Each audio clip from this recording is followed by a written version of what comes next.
बिल्कुल, बिल्कुल ये एक कदम होगा, छोटा कदम लेकिन मजबूत कदम ये होगा। जिस तरीके से सर आपने बखूबी बताया है कि एक बेहतरीन कदम होगा। लेकिन अगर बात की जाए तो जिस तरीके से बांग्लादेश के अवाम टूट पड़ी इन ब्रांड्स पर, ये वो ब्रांड्स जिनका कोई ताल्लुक ही नहीं था, उसके बाद भी इन ब्रांड्स के ऊपर जो है ज़बरदस्ती हमला किया गया है।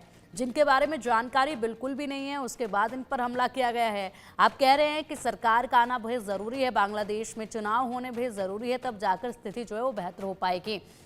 लेकिन अगर देवनाथ सर बात की जाए तो यहाँ पर तो मोहम्मद यूनिस ऐसे हालात हमेशा ऐसे हालात को जो है वो हवा दे रहे हैं ताकि वो पूरी दुनिया को ये बता सके कि बांग्लादेश में अभी हालात जो हैं वो चुनाव के लायक नहीं है।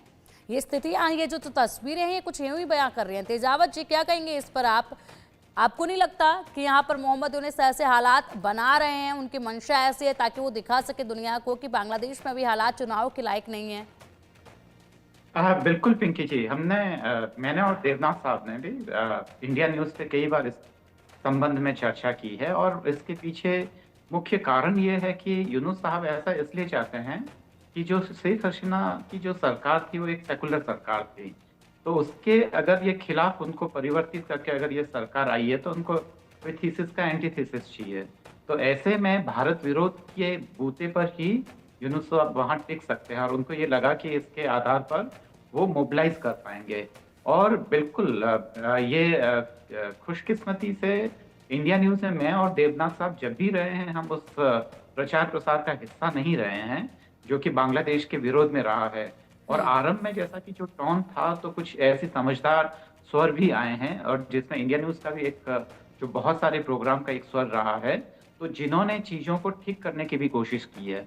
भारत कभी भी यह संदेश नहीं देना चाहेगा कि वह बांग्लादेश के आंतरिक मामलों में हस्तक्षेप करता है। ऐसा करने पर वहां की जो आवाम है वह भारत के खिलाफ जो भावनाएं हैं वह और मजबूत होगी। इसलिए भारत को साइलेंटली देखना चाहिए कि अभी चीजें किस दिशा में आगे बढ़ती है। इस बीच में वहां के कुछ जो सो कॉल्ड जो बुद्धिजीवी है वो एक कॉन्स्पिरेसी थियरी भी ला रहे हैं कि इन सारी चीजों के पीछे दरअसल विदेशी ताकतें हैं। जब वो विदेशी ताकतें कहते हैं तो उनका सीधा सीधा असर भारत की तरफ है, जो कि बिल्कुल भी सच नहीं है। वो केवल अपनी चमड़ी बचाने के लिए भारत पे इस तरीके का आरोप लगाते हैं। पर भारत कभी ये नहीं चाहेगा कि वहाँ इन्वेस्टमेंट ना आए। अगर वहाँ पे गरीबी रहेगी तो उसका असर तो भारत पे आएगा ना, वहाँ से पलायन होगा उसका, फिर जो उसके जो नेबरिंग स्टेट्स हैं उन पे प्रेशर पड़ेगा, दबाव पड़ेगा। और एक जो कमजोर बांग्लादेश है वह चीन की गोद में चला जाएगा। तो ये सारी चीजें हैं। तो मुझे लगता है कि बांग्लादेश का हित इसी में है कि भारत के साथ वह एक मिनिमम समझदारी को डेवलप कर लें और उसी के अनुसार वह अपना काम कर रहे हैं। जहां तक मुझे लगता है पिंकी जी, यही बांग्लादेश के लिए ठीक है। और वहां के जो पॉलिटिकल लीडरशिप है वो उसका कितना गंभीरता से लेती है ये उस पर डिपेंड करता है। यूनुस साहब को देखकर तो लगता नहीं है कि वो ऐसा कुछ करेंगे। और यूनुस साहब वो भी नहीं है जब ये प्रोफेसर हुआ करते थे, वो वाले यूनुस साहब अब रहे भी नहीं। तो देखते हैं कि क्या होता है बांग्लादेश आगे, उसका क्या होता है। जी बिल्कुल बिल्कुल बिल्कुल तेजावत जी। और ये देखने वाली बात होगी कि आने वाले वक्त में जो है वो बांग्लादेश की कैसी तस्वीर होगी। फिलहाल तो तस्वीर जो है वो लगातार बिगड़ती जा रही है।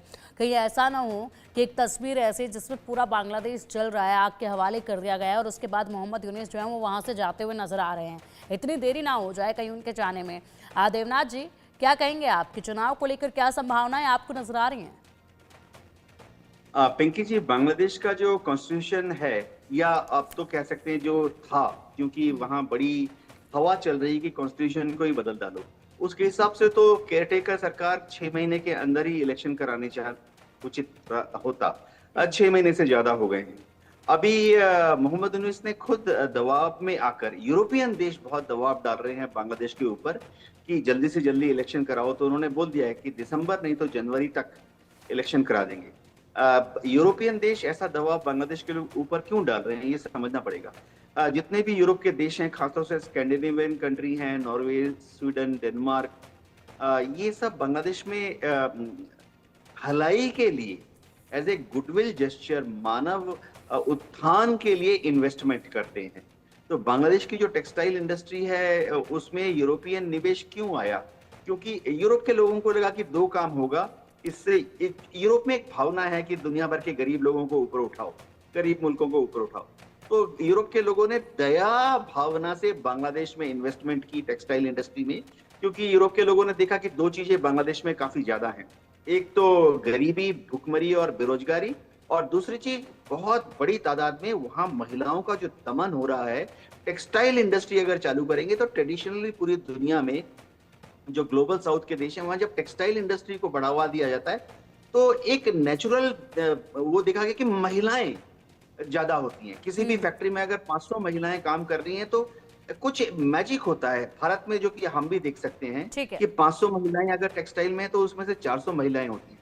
अब यूरोप के देश दबाव डाल रहे हैं कि स्टेबिलिटी लाओ, जिसका उनको मालूम है एक ही तरीका कि इलेक्शन कराओ। मोहम्मद यूनुस ने दबाव में आके बोल दिया कि दिसंबर या जनवरी में इलेक्शन ठीक है। कराएंगे। ठीक है सर, समय की बहुत पाबंदी है मेरे पास, इस चर्चा को यहीं विराम देना होगा, लेकिन फिलहाल हालात जो है वो गंभीर है और ऐसे में देखना ये होगा कि कमज़ोर बांग्लादेश, जिस तरीके से तेजावत जी ने कहा कि क्या अब चीन की ही गोद में जाकर बैठ जाएगा, हालांकि वो आसरा जो है वो पाकिस्तान चीन में ही अपना तलाश रहा है, या फिर खुद कुछ कर पाएंगे, चुनाव हो पाएंगे, कब हो पाएंगे, कब ये तस्वीर जो है वो बदलेगी या तस्वीर और भी ज़्यादा गंभीर होगी, ये वक्त बताएगा। लेकिन फिलहाल मुद्दा अभी जो है वो काफ़ी गंभीर है। तेजावत जी, देवनाथ सर, बहुत बहुत शुक्रिया आप दोनों का ही इंडिया न्यूज़ के साथ जुड़ने के लिए, इस चर्चा में शामिल होने के लिए। बढ़ेंगे आगे।